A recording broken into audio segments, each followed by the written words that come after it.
La dépression souriante. Le silence intérieur et la sagesse stoïcienne. Quand le sourire devient un masque. Il y a des sourires qui ne disent pas la joie. Il y a des regards vides derrière des visages lumineux.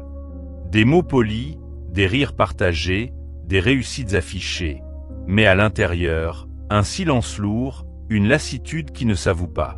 C'est cela, la dépression souriante. Ce paradoxe moderne où l'on donne au monde une image de force pendant que notre monde intérieur s'effondre.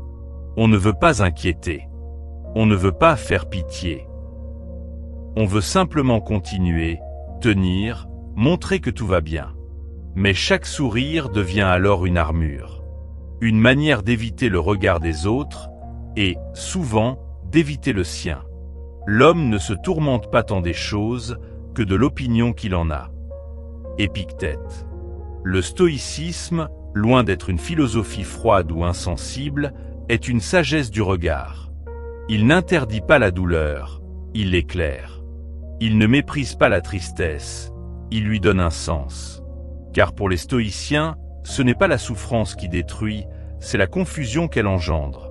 Ce moment où l'on ne comprend plus pourquoi l'on souffre, ni comment vivre avec ce vide intérieur. Le paradoxe du monde moderne. Nous vivons dans un siècle de lumière extérieure et d'obscurité intérieure. Jamais nous n'avons eu autant de confort, de distraction, de connexion. Et pourtant, jamais les âmes n'ont été aussi isolées. La dépression souriante est le fruit de cette société de l'apparence. On ne s'autorise plus à être triste, fatigué, vulnérable. Le moindre signe de fragilité est vu comme une faiblesse. Alors on apprend à sourire comme un réflexe de survie. Mais le stoïcien, lui, ne cherche pas à fuir ses émotions. Il les observe, les comprit et les dompte. Sénèque écrivait « Celui qui craint la douleur la ressent déjà. Celui qui la regarde en face s'en libère. » Dans cette simple phrase, tout est dit. Ce que le stoïcisme propose, ce n'est pas d'étouffer le mal-être, mais d'en faire un miroir. Car la douleur, quand elle est comprise, devient une porte vers la vérité de soi. Le silence de ceux qui souffrent en secret. Combien d'êtres paraissent forts alors qu'ils sont épuisés? Combien de cœurs sourient aux autres pendant qu'ils se vident lentement à l'intérieur? La dépression souriante, c'est cette guerre invisible menée chaque jour derrière un visage calme. Et souvent, ceux qui la vivent sont les plus empathiques, les plus généreux, ceux qui portent le monde sur leurs épaules en refusant de le déranger avec leurs blessures. Marc Aurèle, dans ses Pensées pour moi-même, écrivait « N'attends pas que le monde te comprenne pour être en paix. La paix vient de ton regard, non de leur approbation. » Cette phrase éclaire l'un des plus grands pièges de la dépression souriante, le besoin de reconnaissance. On s'épuise à paraître heureux, à être comme il faut, à donner aux autres la version de soi qu'ils attendent, et à force de jouer un rôle, on finit par s'oublier. Mais le stoïcien apprend à vivre autrement. Il cherche non pas à plaire, mais à être. Non pas à fuir la douleur, mais à l'apprivoiser. Non pas à afficher le bonheur, mais à construire la paix. Le stoïcisme, une lumière dans la nuit intérieure. Les grands stoïciens, Épictète, Sénèque, Marc Aurèle, ont tous connu la souffrance. Épictète était esclave, battu, humilié. Sénèque fut exilé, condamné à mort. Marc Aurèle, empereur du monde connu, écrivait ses pensées dans la solitude, au milieu des guerres et des pestes. Et pourtant, aucun d'eux ne s'est laissé consumer par le désespoir. Ils ont appris à transformer la douleur en sagesse, la perte en lucidité, la solitude en liberté. Ce n'est pas la vie qui est dure, c'est notre résistance à ce qu'elle est. Marc Aurèle, inspiré. Leur enseignement est simple. La paix intérieure ne naît pas de l'absence de souffrance, mais de la maîtrise du regard que l'on porte sur cette souffrance. Le stoïcisme ne nie pas les émotions, il les replace à leur juste place. Il nous apprend que la tristesse, le chagrin, la peur, le vide ne sont pas des ennemis, mais des messagers. Quand l'âme souffre, elle ne veut pas être jugée, elle veut être entendue. Et c'est ce que le stoïcien fait. Il écoute sans peur. Il regarde sans détour. Il avance sans se fuir. Le sourire vrai, celui de la paix retrouvée. La dépression souriante, c'est le sourire de celui qui survit. Mais le sourire stoïcien, c'est celui de celui qui a compris. Compris que la vie est un mélange indissociable de joie et de douleur. Compris que la force n'est pas dans la négation de la faiblesse, mais dans son acceptation lucide. Aucune tempête n'est éternelle, et pourtant c'est dans la tempête que l'arbre apprend à s'enraciner. Sénèque. Le but du stoïcisme n'est pas de rendre la vie plus facile, mais de rendre l'âme plus forte. Et c'est cette force tranquille, discrète, intérieure, qui finit par remplacer le masque par un vrai sourire, celui de la sérénité. Ce livre, cet enseignement, est une marche lente vers cette paix. Une descente dans le silence du cœur, où la douleur se transforme en clarté. Tu y rencontreras des récits de vies ordinaires, éclairés par la sagesse antique. Des êtres qui ont appris à vivre sans se mentir. Des âmes qui ont choisi d'être plutôt que de paraître. Des hommes et des femmes qui ont trouvé la lumière non pas après la douleur, mais à travers elle.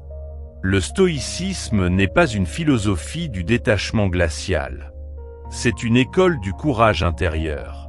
Celle qui apprend à se regarder sans peur, à se pardonner, à se redresser. Et à comprendre, enfin, que la paix n'est pas le contraire de la tristesse, elle est sa métamorphose. Celui qui a connu la nuit apprécie la lumière. Marc Aurèle. Chapitre 1. Comprendre la dépression souriante, l'art de paraître forte en se sentant vide. Il y a dans les yeux de certains un éclat étrange, un mélange de fatigue et de force, de tristesse et de maîtrise. Ce sont ces êtres qui semblent aller bien, qui continuent à avancer, à rire, à remplir leurs devoirs, mais qui à l'intérieur se sentent éteints. Ils donnent tout, mais ne ressentent plus rien. Ils réussissent, mais ne se reconnaissent plus. Ils s'efforcent de paraître forts, parce qu'ils ont peur qu'en tombant, tout s'écroule. La dépression souriante n'est pas une illusion. C'est une douleur polie, silencieuse, masquée par la performance et la volonté. Elle n'est pas toujours visible, mais elle use, lentement, comme une pluie constante sur une pierre fragile. Les choses qui nous blessent ne sont pas celles que nous voyons, mais celles que nous refusons de voir. Sénèque. Le stoïcisme, dans sa profondeur, nous aide ici à comprendre ce paradoxe. Comment peut-on être épuisé sans raison apparente? Pourquoi, malgré tout ce qu'on accomplit, la flamme intérieure s'éteint? Le poids invisible de la perfection. Dans notre monde moderne, on glorifie la force, l'efficacité, le sourire constant. On nous apprend à être productif, mais rarement à être paisible. À courir, mais pas à respirer. Alors, beaucoup apprennent à dissimuler leur détresse derrière la façade du « tout va bien ». Mais pour un stoïcien, ce comportement est une erreur du jugement, non une faute morale. Épictète enseignait. Ce qui trouble les hommes, ce ne sont pas les choses, mais les jugements qu'ils portent sur ces choses. Autrement dit, ce n'est pas la douleur d'exister qui nous détruit, mais la croyance que cette douleur n'a pas le droit d'exister. La dépression souriante naît souvent de cette idée « je ne devrais pas me sentir ainsi ».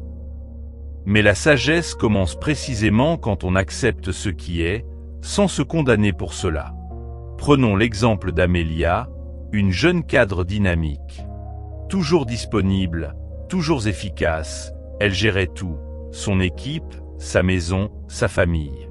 Mais le soir, une fois seule, elle sentait ce vide immense. Elle avait tout pour être heureuse, sauf la paix. Un jour, en lisant Marc Aurèle, elle tomba sur cette phrase. « Tu as pouvoir sur ton esprit, pas sur les événements.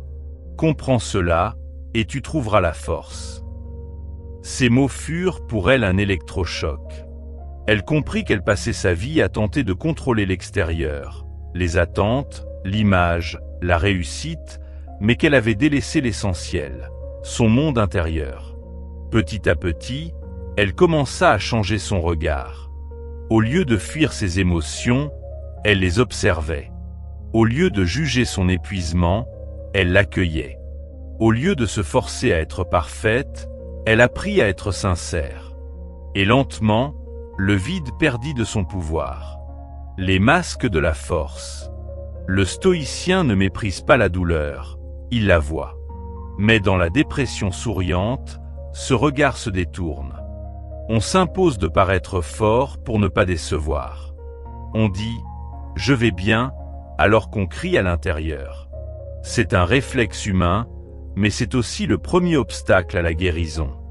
Sénèque disait « celui qui dissimule sa plaie ne sera jamais guéri ». Le stoïcisme invite à un courage différent, celui de la lucidité. Regarder en face sa fatigue, sa peur, son vide, sans se juger. Car ce n'est qu'en acceptant notre fragilité que nous retrouvons la vraie force. L'histoire de Marcus en est un bel exemple. Ancien militaire, il avait traversé la guerre, la perte, la solitude.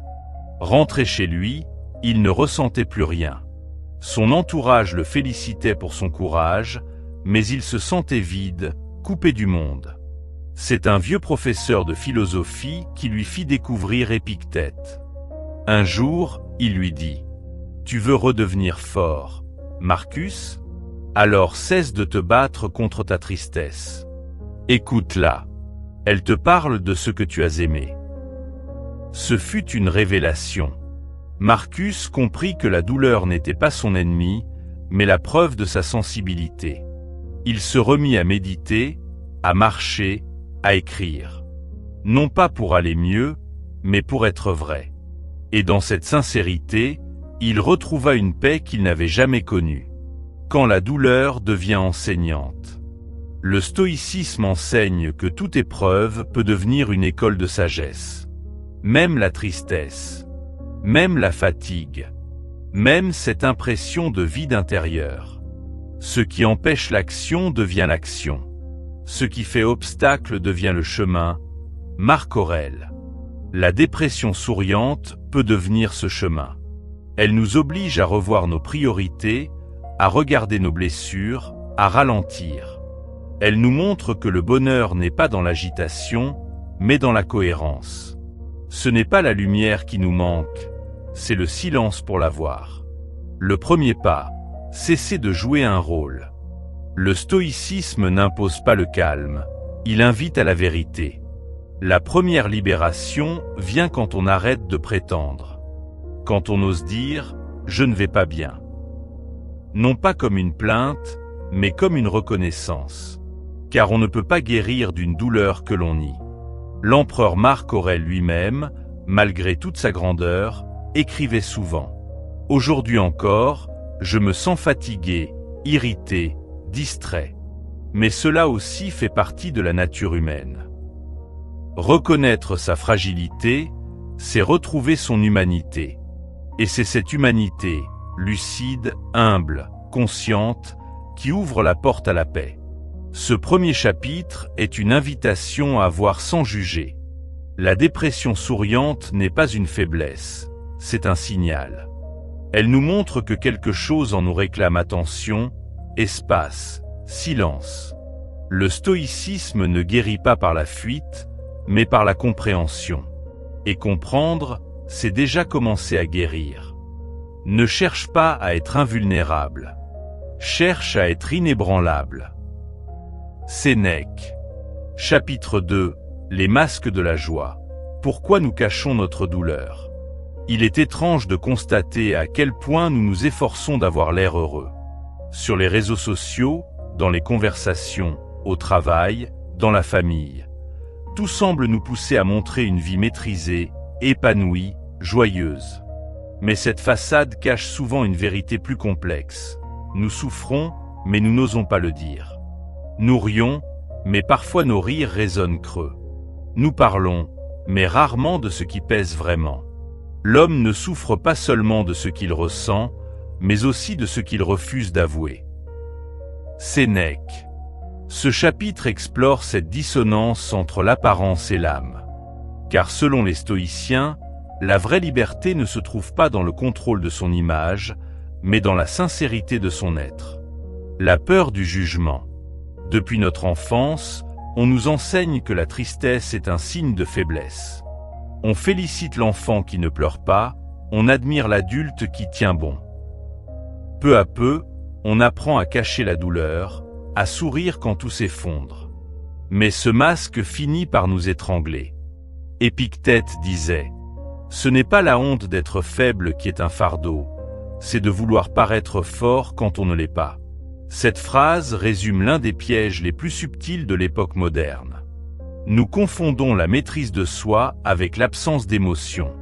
Le stoïcisme ne demande pas de supprimer la peine, mais de l'accueillir sans s'y perdre. Celui qui nie ses émotions devient prisonnier d'elles. Celui qui les observe sans jugement devient leur maître. Clara, la reine du sourire. Clara travaillait dans le domaine du bien-être. Toujours rayonnante, elle donnait des conférences sur la pensée positive. Pourtant, le soir, seule, elle pleurait sans comprendre pourquoi. Elle se sentait hypocrite, enseignant la joie qu'elle ne ressentait plus. Un jour, une amie lui offrit un petit carnet contenant des pensées stoïciennes. En le feuilletant, elle tomba sur cette citation de Marc Aurèle. « Ne fais pas de ton visage un masque, que ton esprit soit vrai dans toutes ses expressions. » Ces mots la bouleversèrent. Elle comprit que sa façade de bonheur n'était pas une force, mais une fuite. Alors, au lieu de lutter contre sa tristesse, elle commença à l'observer. Chaque jour, elle notait ce qu'elle ressentait, sans chercher à le corriger. Et peu à peu, la pression se relâcha. Elle réalisa que la sincérité guérit davantage que la positivité forcée. Clara ne devint pas heureuse au sens habituel, elle devint authentique. Et dans cette authenticité, la paix fit enfin son retour. L'illusion du « ça va ». Nous vivons dans un monde où dire « ça ne va pas » est presque un acte de rébellion. On a peur de déranger, peur d'être jugé, peur d'être perçu comme faible. Mais c'est précisément cette peur qui entretient le mal-être. Le stoïcien ne fuit pas la réalité. Il la regarde en face. Car la vérité, même douloureuse, est toujours plus légère que le mensonge qu'on porte chaque jour. Sénèque écrivait à Lucilius. Celui qui dit la vérité à propos de lui-même s'allège déjà d'un poids immense. Être stoïcien, ce n'est pas tout accepter sans broncher. C'est avoir le courage de dire « Voici ce que je ressens, mais ce sentiment ne me définit pas. » C'est distinguer ce qui m'arrive de ce que je suis. Julien et la peur d'inquiéter. Julien, père de famille, traversait une période d'épuisement profond. Il travaillait sans relâche, portait tout sur ses épaules et s'efforçait de rester joyeux pour ses enfants. Mais un soir, son fils de 10 ans lui demanda « Papa, pourquoi ton sourire est triste ?» Cette phrase simple fit tomber le masque. Julien éclata en larmes. Ce fut la première fois depuis des années qu'il s'autorisait à ne pas aller bien. Le lendemain, il décida de prendre du recul, de parler, de chercher de l'aide. En découvrant les lettres de Sénèque, il lut « Il est inutile d'avoir honte de sa douleur. C'est elle qui nous rappelle que nous sommes encore vivants. » Ce passage l'aida à comprendre que montrer sa faiblesse n'est pas un échec, c'est un acte d'humanité. Et c'est dans cet aveu sincère que la guérison commença. La joie stoïcienne, une paix, non un masque. Pour les stoïciens, la joie véritable n'a rien à voir avec le sourire figé. Elle est une tranquillité de l'âme née de l'accord entre ce que l'on ressent et ce que l'on montre. C'est une joie lucide, enracinée dans la vérité. La joie véritable vient d'un esprit en accord avec lui-même. Sénèque. Quand tu cesses de prétendre, tu ouvres la porte à la paix intérieure. Tu ne cherches plus à impressionner, mais à exister pleinement. La dépression souriante disparaît quand la vérité retrouve sa place dans ton cœur. Les masques de la joie ne nous protègent pas, ils nous enferment. Ils étouffent la vérité, et donc la possibilité de guérison. Le stoïcisme t'invite à oser la sincérité, même si elle est inconfortable. Car la vraie force n'est pas de toujours aller bien, mais de savoir être vrai, même dans la douleur. Ne cherche pas à paraître heureux. Sois en paix avec ce que tu es. Marc Aurèle. Chapitre 3. La fatigue de l'âme, quand le vide prend la place du sens. Il existe une fatigue plus lourde que celle du corps, celle de l'âme. C'est un épuisement silencieux, une lassitude sans cause visible, un sentiment d'usure face à la vie elle-même.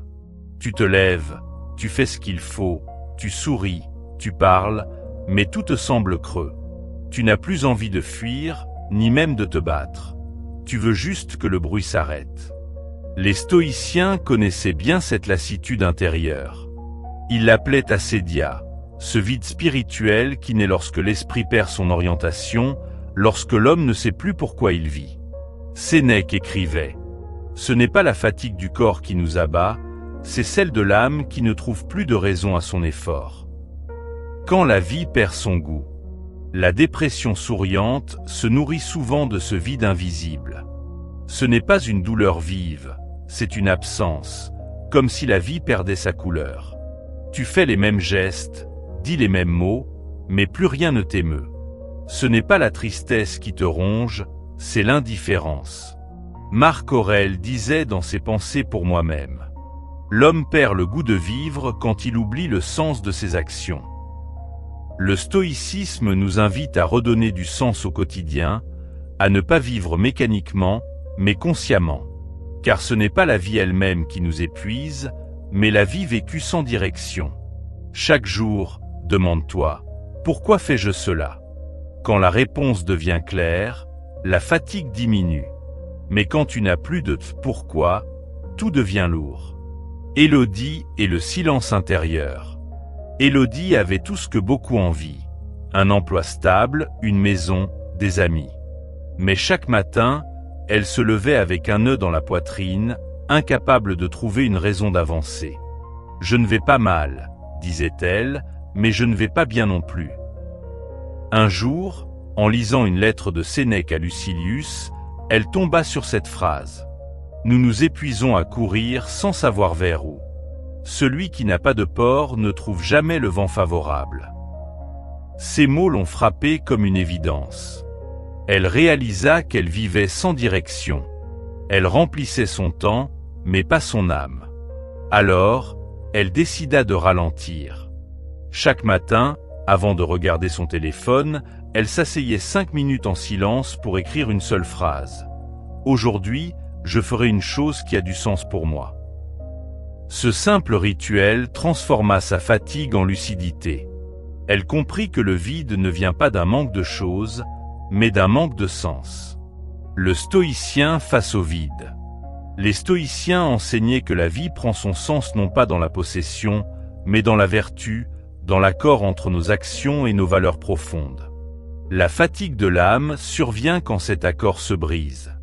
Quand on agit sans conviction, quand on vit pour plaire, pour suivre, pour s'oublier. Épictète écrivait : « Ce qui fatigue l'homme, ce n'est pas la vie, mais l'effort qu'il fait pour devenir ce qu'il n'est pas. » Voilà la racine de la lassitude moderne. Nous jouons des rôles qui ne sont pas les nôtres. Nous courons après des objectifs imposés, et nous nous étonnons de ne plus sentir de joie. Le stoïcisme nous ramène à la simplicité. Fais ce qui dépend de toi, et fais-le avec justesse. Le reste n'a pas de poids réel. Adrien est le retour au calme. Adrien était un chef d'entreprise respecté. Mais derrière sa réussite, il se sentait vide. Les années de travail acharné l'avaient coupé de lui-même. Un jour, lors d'un burn-out, il fut hospitalisé. Là-bas, il lut les Pensées pour moi-même de Marc Aurèle. Une phrase l'arrêta. « Quand tu es lasse, souviens-toi que tu n'as pas apporté le monde, seulement ton devoir. » Adrien pleura longtemps. Il réalisa qu'il avait confondu contrôle et responsabilité. Il voulait tout maîtriser, tout réussir, mais avait perdu de vue l'essentiel. Vivre selon sa nature, non selon la pression extérieure. Peu à peu, il apprit à déléguer, à respirer, à méditer chaque matin sur une seule question stoïcienne. Qu'est-ce qui dépend de moi, ici et maintenant? Et dans cette question, il retrouva la paix. Retrouver le sens par la vertu. Pour le stoïcien, le remède au vide n'est pas la distraction, mais la direction. Tu ne remplis pas le vide en ajoutant des plaisirs, tu le remplis en te reconnectant à une cause juste, à un idéal de vie. Vivre vertueusement, c'est vivre avec cohérence, ne pas trahir son âme pour plaire au monde. Sénèque disait « Aucun vent n'est favorable à celui qui ne sait où il va ». Demande-toi donc, vers où vais-je? Et surtout, ce chemin nourrit-il mon âme ou mon image? La fatigue disparaît quand la vie redevient une œuvre de sens. Tu n'as pas besoin de tout changer, juste de redevenir présent à ce que tu fais.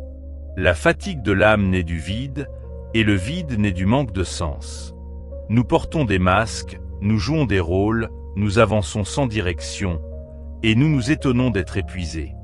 Le stoïcisme ne promet pas une vie sans fatigue, mais il offre une boussole intérieure, la cohérence, la vertu, le sens. Ne cherche pas une vie facile, cherche une vie pleine de sens. Marc Aurèle, inspiré. Quand le sens revient, même la fatigue devient douce. Elle ne t'écrase plus, elle te rappelle simplement que tu es en vie et que ton âme demande à respirer. Chapitre 4. L'illusion du contrôle. Quand vouloir tout maîtriser nous détruit. Il y a en nous un besoin tenace, celui de tout prévoir, tout comprendre, tout maîtriser. Nous voulons que les choses se passent comme prévu, que les gens réagissent comme nous le souhaitons, que la vie suive la ligne droite de nos attentes. Mais la réalité, elle, suit ses propres lois. Et plus nous cherchons à la dompter, plus elle nous échappe. La dépression souriante trouve souvent sa racine dans cette illusion du contrôle. Derrière un sourire maîtrisé, une attitude calme et organisée, se cache parfois une peur panique de perdre pied. On se dit, si je lâche, tout s'effondre. Alors on serre les dents, on fait semblant, on se bat contre le flot. Mais le flot gagne toujours. Les stoïciens, eux, avaient compris que la liberté commence quand on accepte l'impermanence. Marc Aurèle écrivait « Tu as pouvoir sur ton esprit, pas sur les événements extérieurs. Comprends cela, et tu trouveras la paix. » Le piège de la maîtrise totale. Chercher à tout contrôler, c'est vouloir que le monde se plie à nos désirs. Mais la vie, par nature, est changeante, imprévisible, pleine d'incertitudes. Et vouloir la figer, c'est comme vouloir retenir l'eau dans ses mains. Plus on serre, plus elle s'échappe. Sénèque l'exprime ainsi. Ce qui trouble l'homme, ce n'est pas les choses, mais les jugements qu'il porte sur elles. Autrement dit, ce n'est pas le monde qui nous détruit, mais notre refus qu'il soit ce qu'il est. Nous voulons un ciel sans nuages, un chemin sans obstacles, une existence sans douleur. Mais c'est cette exigence même qui nous épuise. Claire est la chute du contrôle. Claire était psychologue. Ironiquement, elle aidait les autres à accepter leurs émotions, mais refusait de reconnaître les siennes. Tout devait être parfait, son travail, son couple, son apparence. Mais un jour, son mari la quitta sans explication claire. Tout son monde, bâti sur la maîtrise, s'effondra. Au lieu d'accepter la douleur, Claire chercha à comprendre, à analyser, à disséquer chaque mot de son ex-compagnon. Mais plus elle cherchait à trouver une logique, plus elle s'enfonçait. Jusqu'à ce qu'un jour, en lisant Épictète, elle tombe sur cette phrase. Il y a des choses qui dépendent de nous, et d'autres qui ne dépendent pas de nous. Le sage distingue les unes des autres. Elle réalisa qu'elle avait consacré son énergie à changer ce qui ne dépendait pas d'elle. Les émotions, les décisions, la volonté d'un autre. Alors, pour la première fois, elle lâcha. Elle cessa de chercher à comprendre et se concentra sur ce qu'elle pouvait maîtriser vraiment, sa paix intérieure. Peu à peu, son regard changea. Ce qu'elle appelait une perte devint une libération. Le lâcher-prise stoïcien. Le lâcher-prise, ce n'est pas la résignation. C'est une discipline. C'est reconnaître la frontière entre ce qui dépend de nous, nos pensées, nos actes, nos réactions, et ce qui ne dépend pas de nous, le temps, la mort, les autres, le destin. Le stoïcien n'est pas passif. Il agit, mais seulement là où il a un réel pouvoir. Tout le reste, il l'accueille avec sérénité, comme une partie du grand ordre des choses. Marc Aurèle disait « Ce qui arrive, arrive comme il le doit. Si tu y consens, tout devient harmonie. » Cette phrase n'est pas une fatalité, mais une sagesse profonde. Le monde suit un ordre que nous ne comprenons pas toujours, mais que nous pouvons apprendre à respecter. Karim est le contrôle de l'avenir. Karim, ingénieur ambitieux, vivait dans la peur du futur. Chaque décision devait être calculée, chaque risque anticipé. Il vérifiait tout, préparait tout, planifiait tout. Mais malgré cette obsession de tout contrôler, il vivait dans une anxiété constante. Un jour, un accident imprévisible détruisit le projet sur lequel il travaillait depuis 2 ans. Il tomba dans une profonde dépression. Un ami lui prêta alors les lettres à Lucilius de Sénèque. Une phrase le bouleversa. « Le destin conduit celui qui consent et traîne celui qui résiste. » Ces mots furent un choc. Karim comprit que sa souffrance ne venait pas de l'événement lui-même, mais de sa résistance à l'accepter. Petit à petit, il apprit à vivre avec l'incertitude, à se concentrer sur ce qu'il pouvait faire et non sur ce qu'il espérait éviter. Et paradoxalement, c'est en lâchant qu'il retrouva de la force. Le contrôle illusoire des émotions. Vouloir tout maîtriser, c'est aussi vouloir ne rien ressentir. Beaucoup de personnes souffrant de dépression souriante cherchent à garder le contrôle de leurs émotions, à ne jamais pleurer, ne jamais s'effondrer. Mais ce contrôle émotionnel est un mirage. Plus on retient, plus la douleur s'amplifie dans le silence. Sénèque disait « Pleure, mais pleure en homme, non en esclave. » Autrement dit, autorise-toi à ressentir, sans te laisser dominer. Le stoïcien ne nie pas ses émotions. Il les observe, les accueille, puis choisit comment y répondre. Il comprend que la vraie maîtrise, c'est la lucidité, pas la froideur. Le pouvoir du lâcher-prise. Lâcher-prise, c'est retrouver la vérité de la vie. Tout change, tout passe. La douleur, la joie, les réussites, les échecs, rien n'est permanent. Et ce qui nous détruit, ce n'est pas cette impermanence, mais notre refus de l'accepter. Épictète l'exprimait magnifiquement. Souviens-toi que tu es acteur dans une pièce dont tu n'es pas l'auteur. Fais de ton mieux dans ton rôle et laisse le reste à celui qui dirige. Voilà la sagesse stoïcienne. Ne pas tout contrôler, mais tout vivre pleinement. Car celui qui veut tout diriger finit par se perdre. Celui qui apprend à accueillir, lui, trouve la paix. L'illusion du contrôle est un piège moderne. Nous voulons que tout soit sous notre autorité, alors que la vie n'obéit à personne. Le stoïcisme nous apprend à distinguer le champ de notre pouvoir de celui du destin. C'est cette distinction qui libère l'âme et allège le cœur. Accepte ce qui est, agis sur ce que tu peux, et la paix viendra d'elle-même. Sagesse stoïcienne.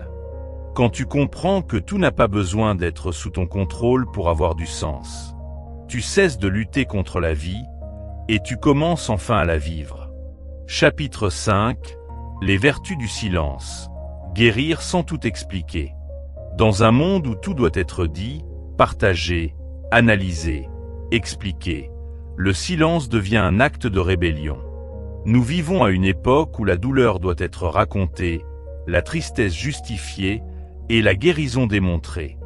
Mais le stoïcisme, lui, nous enseigne une vérité simple et puissante.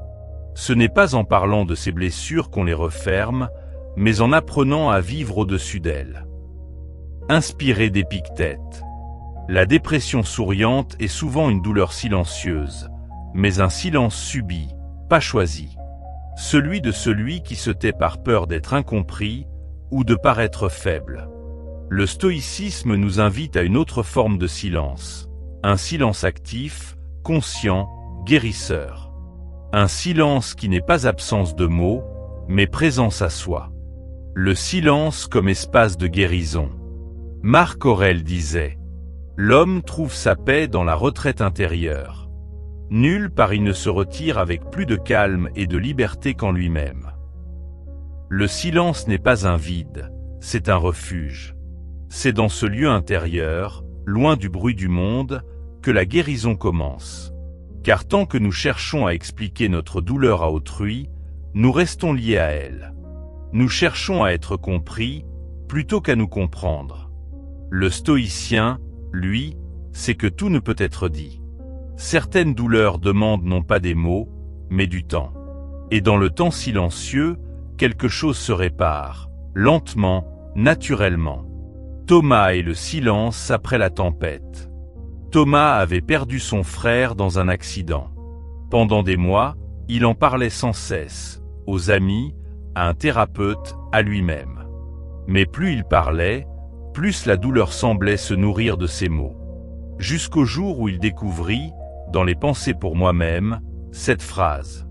Les mots ne guérissent pas les plaies du destin. Seul le temps et la raison le peuvent. Marc Aurèle.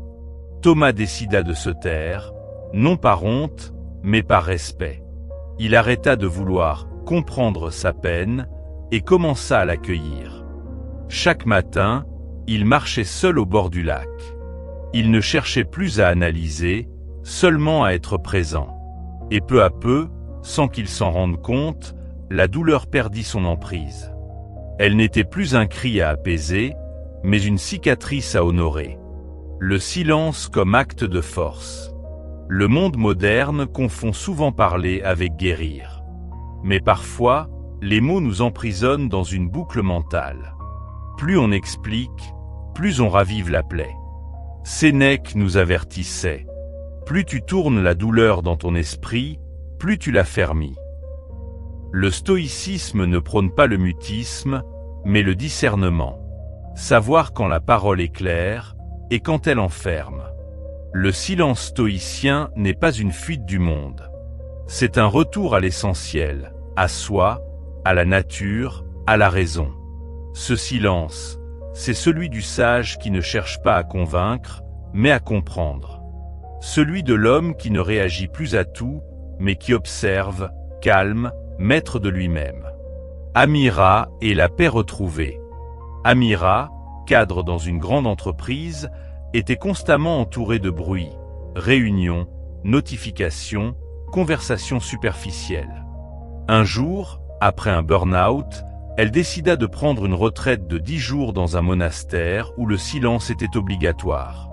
Les 2 premiers jours furent insupportables.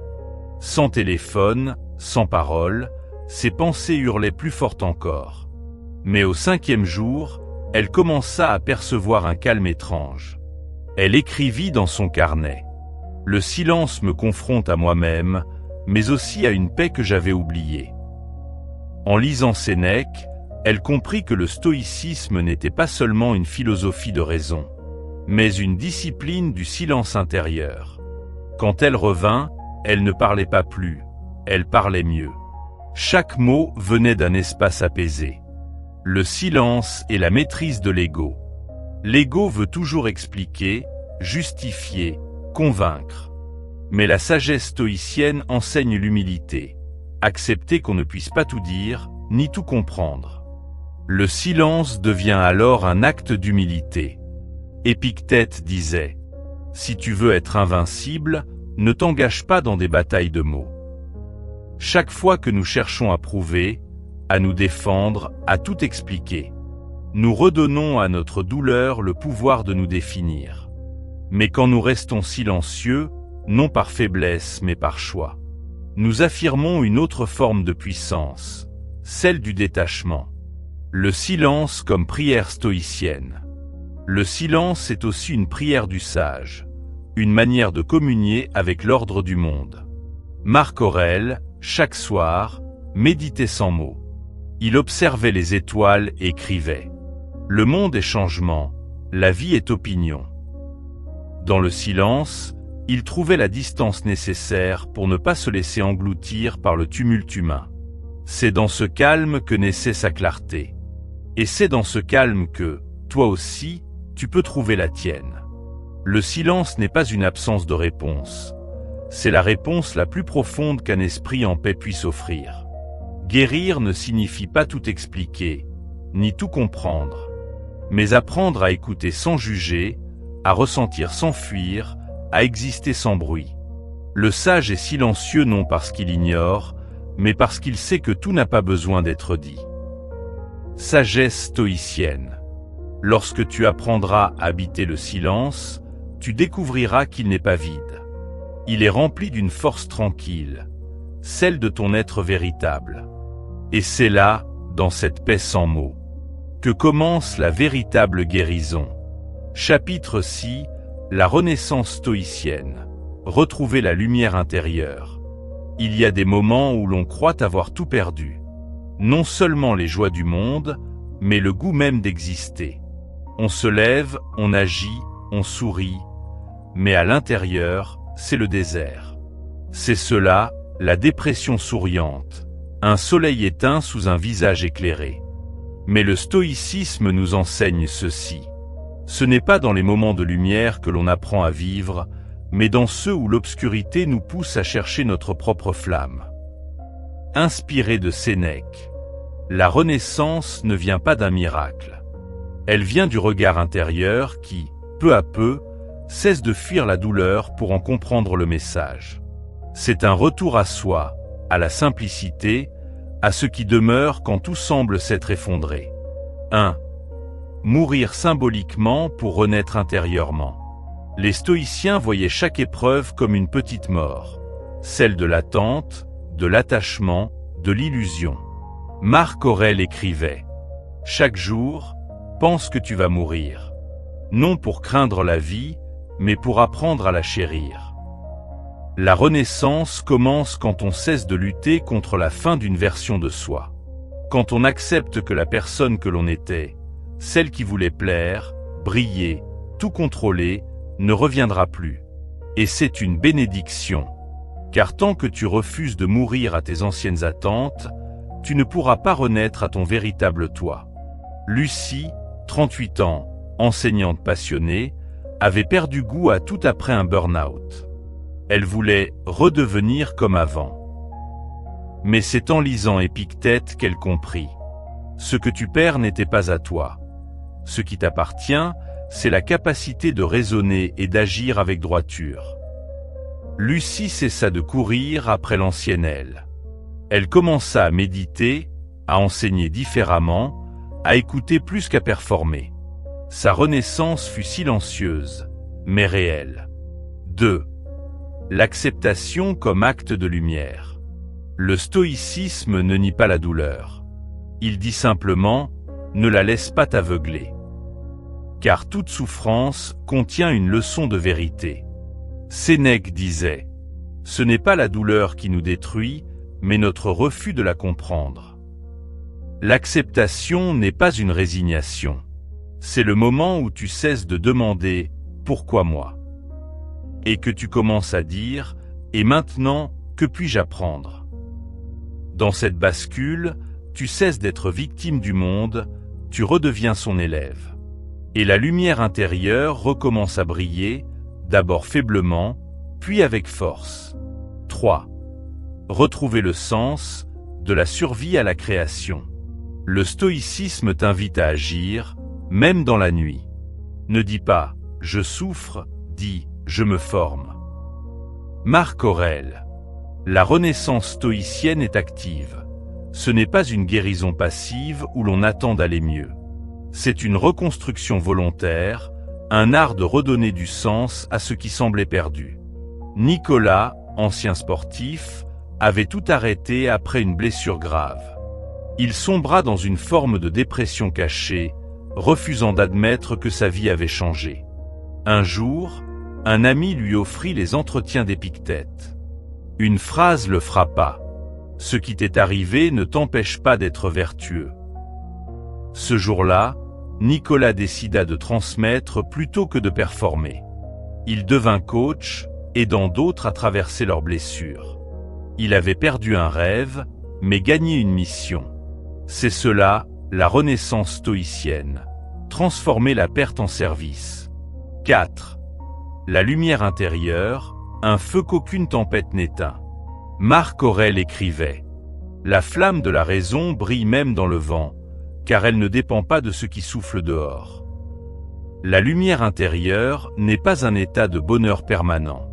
C'est une stabilité douce, un ancrage. C'est la paix que rien n'arrache, même quand la vie tremble. Le stoïcisme enseigne que cette lumière ne vient pas du monde extérieur, ni des autres, ni des réussites, ni des possessions, mais de la cohérence entre ce que tu penses, dis et fais. Chaque fois que tu vis en accord avec ta vertu, la lumière intérieure grandit. 5. Guérir, c'est aimer à nouveau. Le dernier stade de la renaissance, c'est l'ouverture du cœur. Non pas l'amour naïf, mais celui qui comprend sans attendre. Sénèque disait « Celui qui a compris la vie n'attend rien, mais il accueille tout. » Quand tu renais après la douleur, tu découvres une nouvelle forme d'amour. Celle de la vie telle qu'elle est, des gens tels qu'ils sont, de toi-même tel que tu deviens. Anecdote. Sarah, psychologue, après la perte de son mari, traversa 2 années d'une tristesse muette. Elle vivait, aidait les autres, mais sans joie. Un jour, lisant Marc Aurèle, elle lut « Ne dis pas « j'ai perdu », mais « j'ai rendu ». Ces mots la bouleversèrent. Elle comprit que l'amour véritable ne disparaît pas, il change de forme. Elle se remit à peindre, à voyager, à sourire sans se forcer. Sa lumière n'était plus celle de l'ancienne Sarah, mais celle d'une âme apaisée. 6. La renaissance, un art quotidien. La renaissance n'est pas un événement, c'est une pratique. Chaque matin, tu peux recommencer. Chaque respiration est une chance d'être neuf. Le stoïcisme nous enseigne que le bonheur n'est pas au bout du chemin, mais dans la façon dont nous marchons. Commence à être ce que tu veux devenir. Épictète. C'est cela, la vraie liberté, ne plus être prisonnier du passé, mais artisan de son présent. La renaissance stoïcienne n'est pas spectaculaire. Elle est humble, patiente, ancrée. Elle naît du courage d'accepter, de comprendre, d'agir et d'aimer à nouveau. Elle ne dit pas « je vais bien ». Elle murmure « je suis en paix ». L'homme sage ne se plaint pas de l'obscurité, il allume sa propre lampe. Sagesse stoïcienne. Et c'est cela, la véritable guérison. Retrouver la lumière intérieure, celle qui ne dépend ni du monde, ni du temps, mais seulement de toi. Conclusion. La dépression souriante, de l'ombre à la lumière stoïcienne. La dépression souriante est peut-être l'un des paradoxes les plus douloureux de notre époque.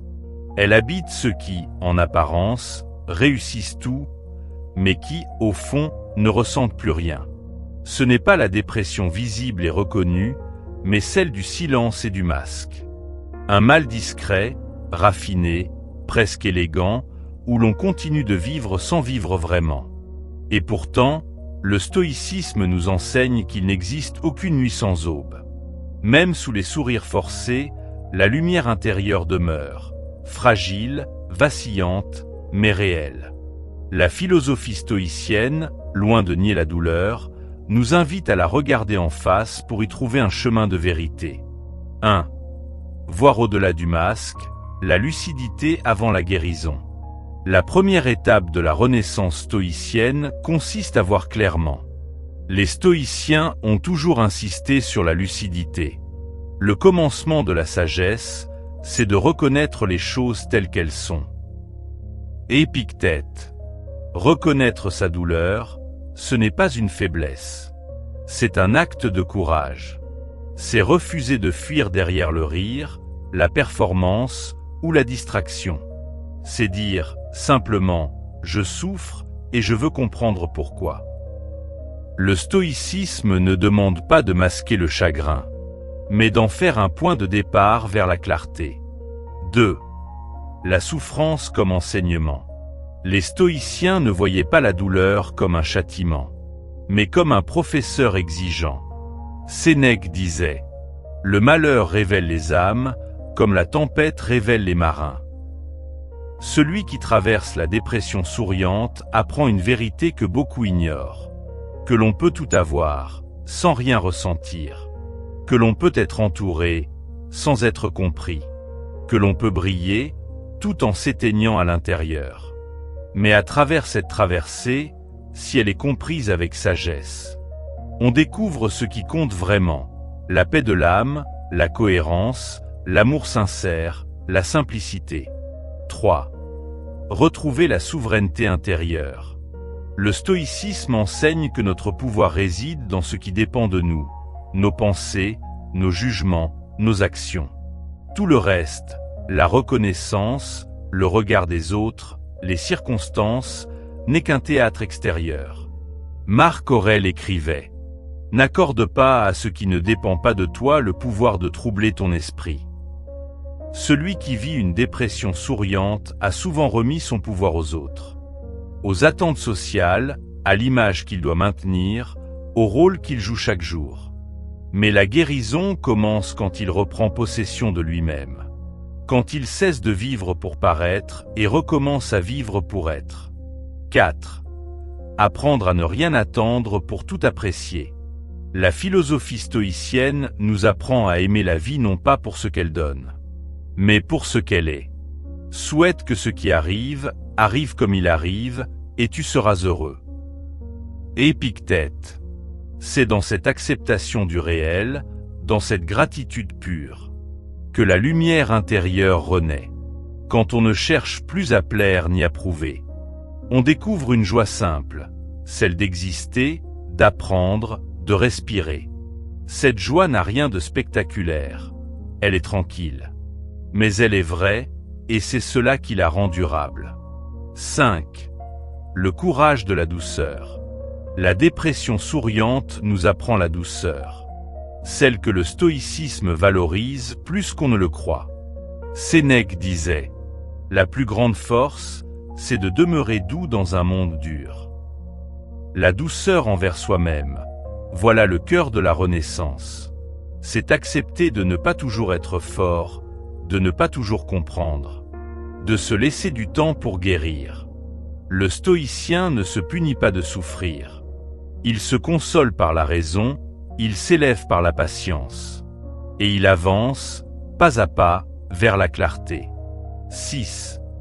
La renaissance, vivre en accord avec soi-même. Vivre stoïquement, après avoir connu la dépression souriante. Ce n'est pas devenir insensible, c'est devenir authentique. C'est cesser de jouer un rôle et commencer à exister selon ses valeurs, ses limites, ses vérités. C'est comprendre que la paix ne vient pas de l'extérieur, mais d'un cœur aligné, d'un esprit calme, d'une âme réconciliée avec elle-même. Marc Aurèle écrivait « Tourne-toi vers ton âme, tu y trouveras une source qui ne tarit jamais. » Cette source, c'est la lumière intérieure, la seule richesse que personne ne peut enlever. 7. Ce que le stoïcisme nous laisse en héritage. L'enseignement stoïcien, appliqué à la dépression souriante, nous rappelle 3 vérités simples. La souffrance est une messagère, non une ennemie. Le calme se construit, il ne s'attend pas.